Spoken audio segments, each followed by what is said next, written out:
রাত যখন গভীর হয়, চারপাশের পরিচিত পৃথিবীটা তখন অচেনা হয়ে ওঠে। আমরা ভাবি আমরা একা, কিন্তু অন্ধকারের আড়ালে কেউ একজন হয়তো ঠিক আপনার পেছনেই দাঁড়িয়ে আছে, আপনার নিঃশ্বাসের শব্দ গুনছে। আজকের পর্বে আমরা এমন কয়েকটা ঘটনা আপনাদেরকে জানাবো, যা শোনার পর রাতের নির্জনতায় আপনি আর আগের মতো স্বস্তি পাবেন না।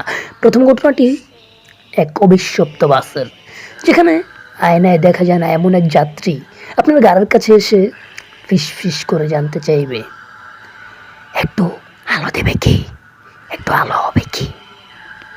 আর দ্বিতীয় ঘটনাটি আপনাকে নিয়ে যাবে সেই নিস্তব্ধ কবরস্থানে, যেখানে মাটির গভীর থেকে আজকেও ভেসে আসে নখ দিয়ে পাশ আঁচড়ানোর শব্দ, যেখানে জীবন্ত দাফন হওয়া এক অতৃপ্ত আত্মা আজও খুঁজে ফেরে তার মুক্তি। আপনি কি তৈরি এই রহস্যময় আর ভয়ঙ্কর অভিজ্ঞতার মুখোমুখি হতে? আমি ফারহান আছি আপনাদের সাথে। চলুন প্রবেশ করা যাক আজকের ভয়ের জগতে।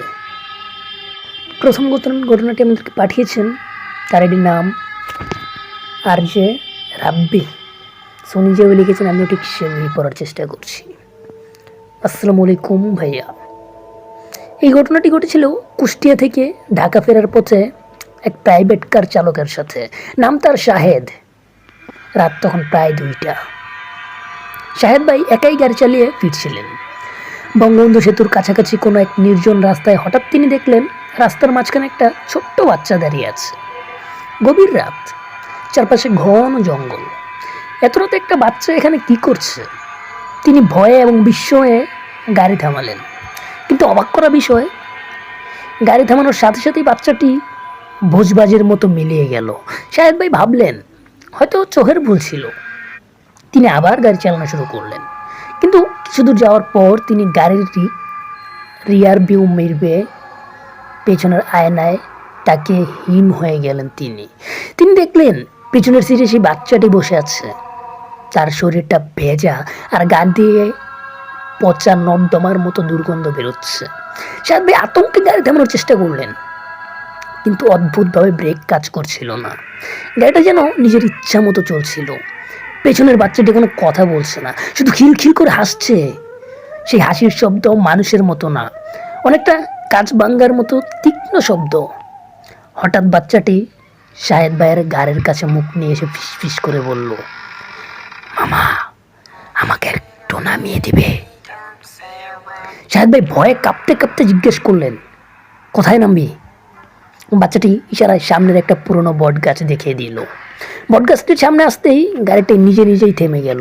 শাহেদ ভাই দেখলেন বাচ্চাটি গাড়ি থেকে নেমে ধীরে ধীরে গাছের দিকে এগিয়ে যাচ্ছে, কিন্তু নামার সময় তার পা দুটো ছিল উল্টো দিকে ঘোরানো। সে হাঁটছে না, বরং বাতাসের ওপর দিয়ে ভেসে যাচ্ছে। গাছের নিচে গিয়ে বাচ্চাটি হঠাৎ ঘুরে তাকালো। শাহেদ ভাই দেখলেন বাচ্চাটির কোনো চোখ নেই, দুটো গর্ত থেকে কালো রঙের তরল গড়িয়ে পড়ছে। সে তার হাত বাড়িয়ে শাহেদ ভাইকে ডাকতে লাগলো। শাহেদ ভাই তখন চিৎকার করে আল্লাহর নাম নিতে শুরু করলেন এবং কোনো মতো গাড়ির স্টার্ট দিয়ে সেখান থেকে দ্রুত বেরিয়ে এলেন। পরদিন শাহেদ ভাই অসুস্থ হয়ে পড়েন। পরে ওই এলাকার স্থানীয় লোকজনের কাছে তিনি জিজ্ঞেস করলে জানতে পারেন কয়েক বছর আগে ওই বটগাছের কাছেই এক সড়ক দুর্ঘটনায় এক মা ও তার ছোট সন্তান মারা গিয়েছিল। বাচ্চাটির লাশ অনেক দিন পর্যন্ত পাওয়া যায়নি, সম্ভবত পাশের ডোবায় পড়ে পচে গিয়েছিল। সেই থেকে আজ অবধি অনেকেই ওই রাস্তায় একা চলাচলের সময় এমন অদ্ভুত ঘটনার সম্মুখীন হন। আসসালামু আলাইকুম ভাইয়া, যদি ভালো লাগে ঘটনাটি পড়ে শোনাবেন। আসসালামু আলাইকুম। ওয়ালাইকুম আসসালাম। এবং অবশ্যই আপনার ঘটনাটি পড়ে দিলাম। আমরা যেতে চাই আমাদের পরবর্তী ঘটনায়। পরবর্তী ঘটনাটি আমাদেরকে যিনি পাঠিয়েছেন তার নাম সিনথিয়া চৌধুরী। সোনি যেভাবে লিখেছেন আমিও ঠিক সেভাবেই পড়ার চেষ্টা করছি। আসসালামু আলাইকুম ভাইয়া, আশা করি ভালো আছেন। আপনার কণ্ঠে ঘটনা শুনতে খুবই ভালো লাগে। আজকে প্রথম আপনার সাথে আমি ঘটনা পাঠাচ্ছি, যদি ভালো লাগে পড়ে শোনাবেন। আমি জানি আপনাকে অনেকেই ঘটনা পাঠায় এবং তাদের মধ্যে আমার এই ঘটনাটি আপনার চোখে পড়বে কিনা আমি জানি না। যদি চোখে পড়ে তাহলে অবশ্যই পড়ে শোনাবেন।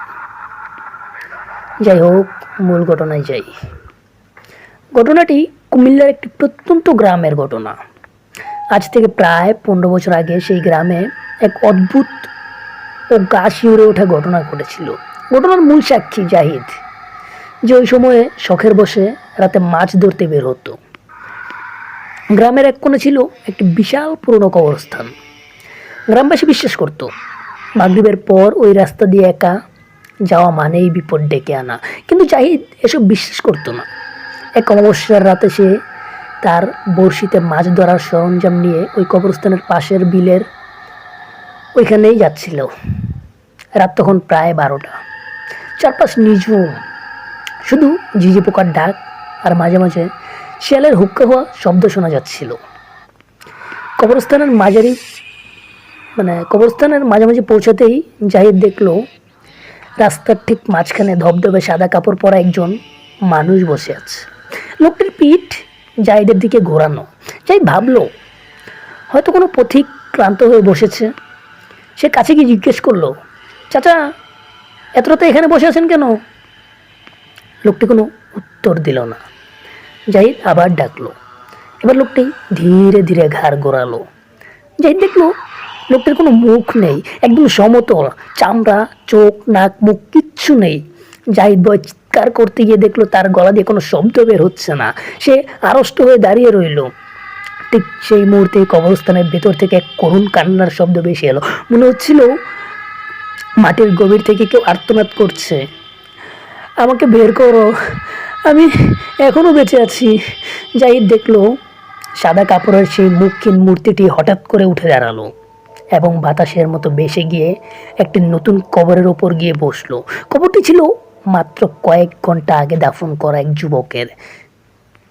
জাহিদ দেখলো কবরের মাটি ধীরে ধীরে নড়ছে, যেন ভেতর থেকে কেউ ঠেলে বের হতে চাইছে। জাহিদ কোনো মতে সেখান থেকে দৌড়ে গ্রামে ফিরে আসে। পরদিন সকালে সে গ্রামবাসীকে সব খুলে বলে। সবাই মিলে ওই নতুন কবরটি খনন করার সিদ্ধান্ত নেয়।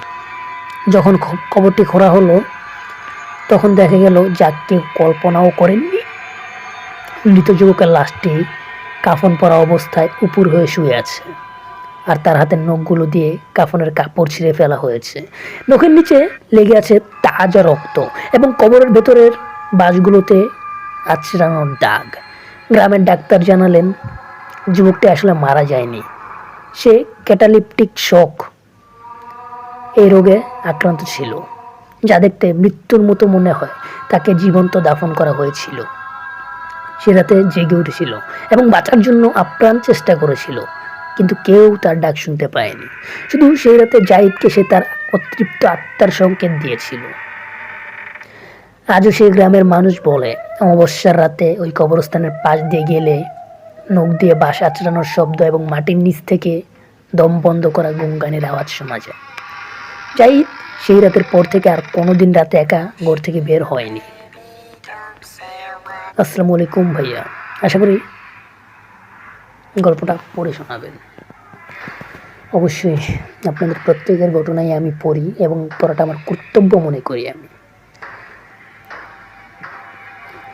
আচ্ছা, আপনার পরিচিত কাউকে দাফন করার আগে কি নিশ্চিত হয়েছেন আপনি যে সে সত্যি মারা গেছে?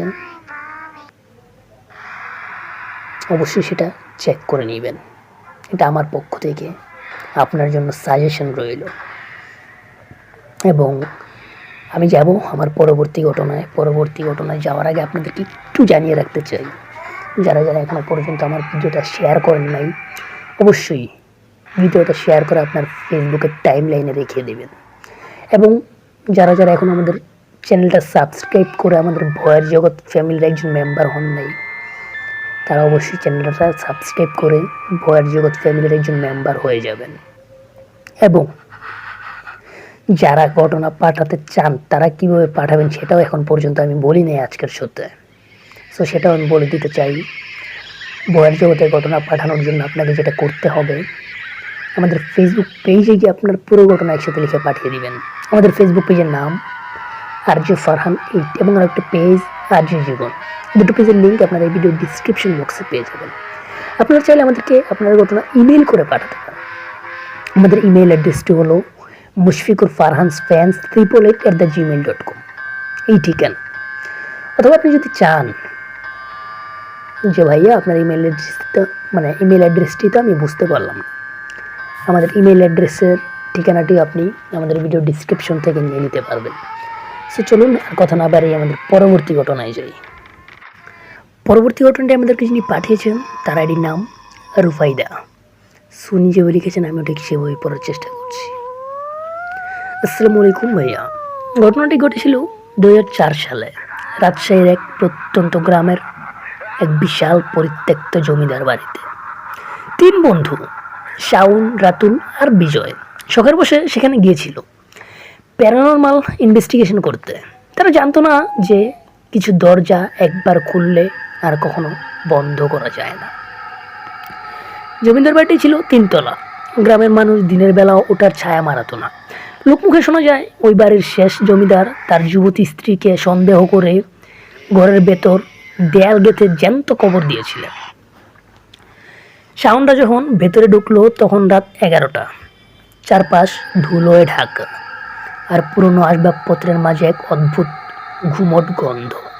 তারা 2য় তলার একটি বড় ঘরে ঢুকলো, যেখানে একটি বিশাল মানুষের সমান উঁচু আয়না। আয়নাটা ছিল বেলজিয়াম কাচের, কিন্তু তার উপরের নকশাগুলো ছিল অদ্ভুত। মনে হচ্ছিল ছোট ছোট সাপের মূর্তিকে জড়িয়ে ধরে আছে। বিজয় রসিকতা করে আয়নার সামনে গিয়ে দাঁড়ালো।